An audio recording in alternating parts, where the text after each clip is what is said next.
រាត្រីស្ងាត់ឆ្ងំភ្នំពេញផ្លាំងបដូរពណ៌ភ្លើងពណ៌ចំរុងចាំងឆ្លងលើ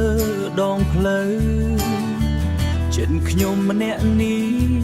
ចាំងឆ្លងនឹកដល់ស្រីតើពេលនេះថ្លៃនៅតែនឹកដល់ស្រីកំពុងនៅក្បែរអ្នកណាស្រែកប្រាប់មេឃថាខ្ញុំនឹកអូន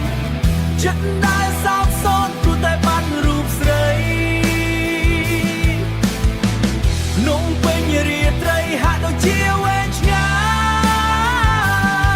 យបេះដូងរាយមីស្រែកហៅរកតែអូនជិះម៉ូតូកាត់ផ្លូវដែលយើងធ្លាប់ដើរលេងឮសំឡេងសើតែជាស្រមោលអតីតផ្សែងបារីហុយកាត់បន្ថយភាពឈឺចាប់តែវាមិនអាន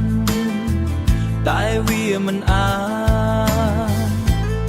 សម្លាប់ក្តីនឹកបានឡើយទោះបីពេលនេះយើងដើរផ្លូវរៀងខ្លួនតែចិត្តនៅជាប់មាំជាងនិរន្តរ៍សង្ឃឹមថ្ងៃមួយយើងនឹងបានជួបគ្នាឈប់មានវេទនាក្នុងរាត្រីឯកានេះ